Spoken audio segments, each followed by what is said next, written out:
আসসালামু আলাইকুম, নাসিমাস কুকিং ওয়ার্ল্ডে আপনাদেরকে স্বাগত।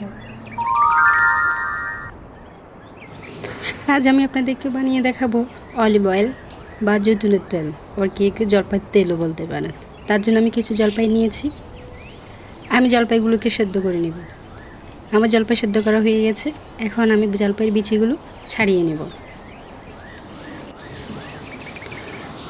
আমার বিচি ছাড়ানো হয়ে গেছে। এখন সবগুলো জলপাই আমি ব্লেন্ডারে ব্লেন্ড করে নেব।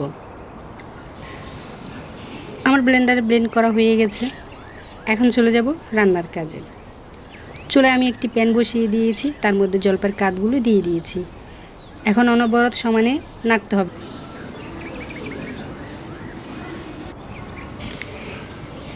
নেড়ে নেড়ে জলপাইয়ের পানিগুলো শুকিয়ে নিতে হবে।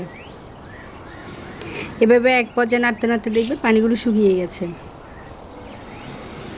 দেখুন পানি শুকাতে শুকাতে কালারটা একটু চেঞ্জ হয়ে আসছে। এভাবে পানি শুকাতে শুকাতে কালারগুলো চেঞ্জ হয়ে যাবে। পানি শুকিয়ে গেছে, আমার মূল কালার চেঞ্জ হয়ে গেছে। দেখেন প্যান থেকে জলপাইগুলো গাছে ছেড়ে আসছে। জলপাইয়ের কাঠগুলো ভেজে কালো কালো করতে হবে। দেখুন জলপাইয়ের তেল আস্তে আস্তে ছেড়ে দিচ্ছে। এই যে আমার হাতে দেখুন জলপাইগুলো ধরাতে তেল লেগে গেছে। এই যে দেখুন তেল আমার অলমোস্ট জলপাই ভাজা হয়ে গেছে। এই যে তেল ছেড়ে দিয়েছে। এখন আমি নামিয়ে নিব। জলপাই ভাজাগুলো এখন আমি ছেঁকে নিব। আমি ছাঁকনিতে ছেঁকে নিচ্ছি। আমার ছাঁকনিতে তেল বেরোচ্ছে না। এখন আমি একটা সুতি কাপড় ব্যবহার করব। আমি সুতি কাপড়ে ছেঁকে নিব। এই যে সুতি কাপড়ে আমার তেল বেরোচ্ছে।